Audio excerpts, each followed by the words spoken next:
I met with Michael Reynolds at the Earthship. A graduate of the University of Cincinnati School of Architecture, he prefers the title biotech to architect, an obvious reference to his outlook on architecture.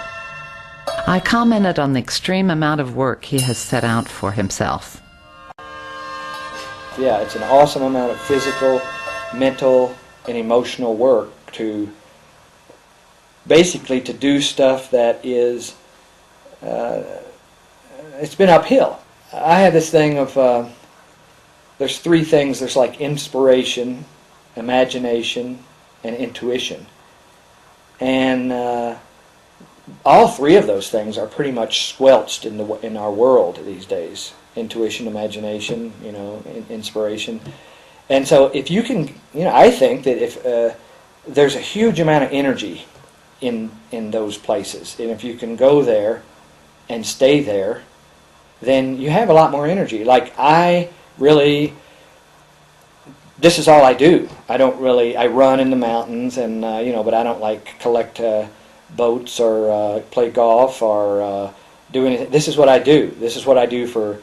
I have another way of looking at things, like a person, say a normal person, will go to the handball court or the spa for physical. They'll go to a church or a synagogue for spiritual. They'll go to work for financial or money. Then they'll watch TV for recreation. And so there's 4 or 5 different forums that a person puts energy into for their needs. This is my job. This is my recreation. This is my physical. Everything I do is wrapped up in this, and I'm always, it's like an adventure. I'm always, I can't wait to get up in the morning and do it. I like to talk about it. I like to do it. And that makes more energy to overcome the fact that it is 10 times as hard to do these kind of buildings as it is to do typical conventional buildings. But I would get bored at that, even if I got filthy rich at it.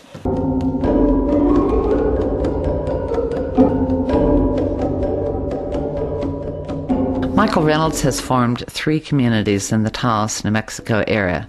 I asked him how the other 2 communities were doing.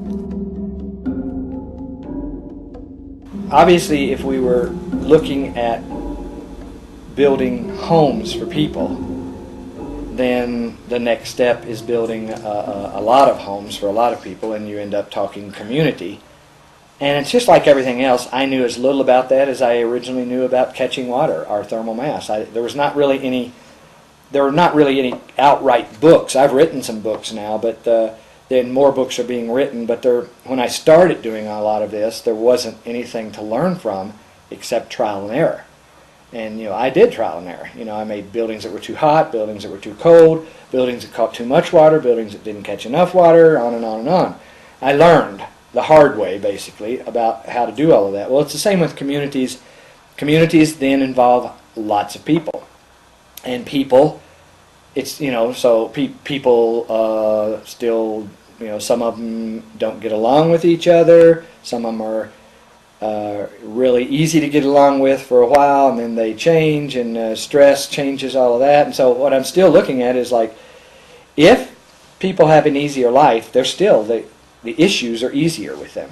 They are less. I have seen some of that, and we're not perfect here yet. This is my 3rd attempt at a community right here, and Reach Community had some success. The Star Community got started, but was too far out, so we kind of stopped it and did this one, and now we're going back out to Star. But in the process of all that, and trying to make that work within the laws of the land, like subdivision law and so on, I learned a tremendous amount of things there and got into a whole lot of trouble too. But the bottom line is still, if you make it easier for people to live, they're going to get along with each other better and the planet better, and we have that here. This is no, serene paradise. There are still people that hardly speak to each other and things like that. But what you have is people, they don't need to lock their houses. Nobody's getting raped on the roads. Nobody's really getting ripped off. There's no vandalism. Yeah, there's people that think this person's an idiot or whatever, or don't like that person or whatever, but it's still a community. They all are understanding what the nature is of their building, and why we're all doing it in this community, and there's sort of a there's sort of a bond that way that's not really visible, but it's we're seeing some success there, is what I'm saying, in terms of reducing the stress on people and the planet, and having people have it a bit easier.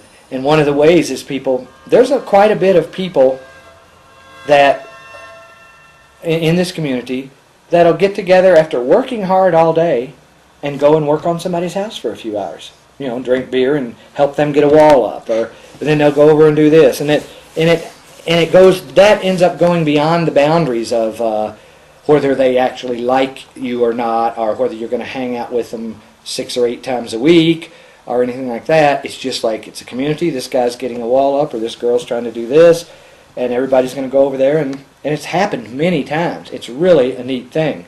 I haven't seen it, in other places, because everybody has to pay everybody, or everybody's too tired after stressing just to make their mortgage payment and utility bills and so on. And a lot of the people on my crew live in the community, and they're not that desperate. Some of them work 4-day weeks and it's casual. They're not that desperate for money because they don't need it.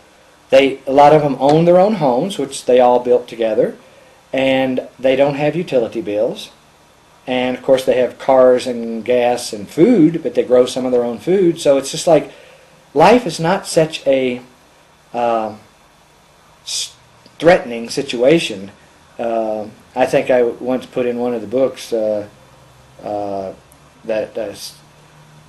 don't know, something about survival. Survival's like a song sung while living, or something like that. Survival shouldn't be a war or a crisis situation. Survival should just simply be a song you sing while you're existing here. It can be a lot easier, and we're seeing that.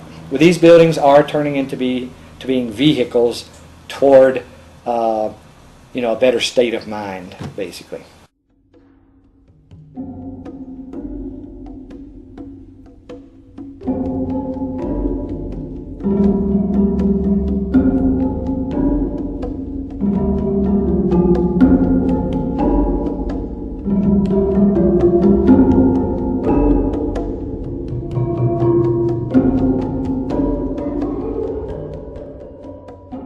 And a lot of times I'll think of another planet, or the moon, because if you were to go there, you would have a little more humility about, well, we have got to do on Mars what it takes to exist on Mars. We can't just be so arrogant as to think that we can reconstruct Mars. Well, in fact, we're trying to reconstruct the Earth, and we're not doing a very good job of it, because you can't reconstruct the Earth as good as it was.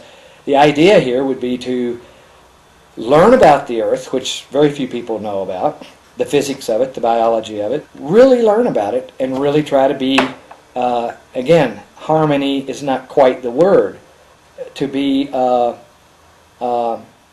able to work with it to make it so we can live here without destroying it, because ultimately, well, I think sometimes I sort of think we're like bees on a dog or a person. If one bee stings you, no big deal. 2 or 3 bees sting you. But if like 1,000 bees sting you, you could die, and most likely will. Well, 2 or 3 people on this planet, or 2 or 3,000 people on this planet doing whatever they want to do is no big deal. But 6 billion people on this planet can they won't actually probably not destroy the planet, but they'll destroy the nature of the planet that allowed them to exist here, and then some other beings will evolve out of the lava or whatever happens when we upset the balance of the planet the way it is now. And I just think that if people observed that more, learned about it more, basically, if it was taught in grade school, the closest thing to it, it's been said both ways. I say this about the Indians say this about me. The closest thing to what I'm saying is the way the Indians used to live on this planet.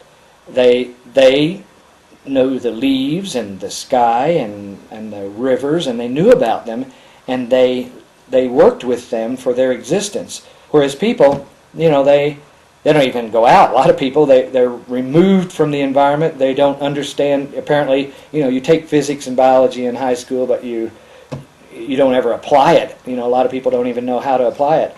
I do lectures at architectural schools, and they ask me what courses that I would recommend, and two of the main courses I recommend are physics and biology. So I think that's where I have found myself now. That's how we got into this, and that's the place that we are at right now.